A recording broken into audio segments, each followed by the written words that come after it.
I'm the son of a single mother and the youngest of 5 children, with 7 years separating my oldest brother from myself. Growing up, my mother used to always focus on the importance of a solid education, but because she worked two full-time jobs, she didn't always have the time to dot all the I's, cross all the T's, and ensure that we were all on top of our work. Consequently, although I was a decent student throughout my K-12 experience, I was far more interested in athletics than I was in academics.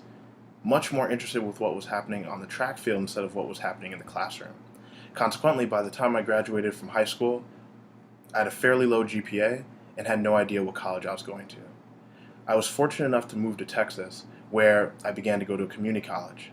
There I redefined myself. I began to study more intensely and focus on my academics and challenge myself in new and interesting ways. 2 years later, I left my community college with a 4.0 GPA, and I transferred to Cornell University. 3 years later, I graduated Cornell University with a 3.9 GPA.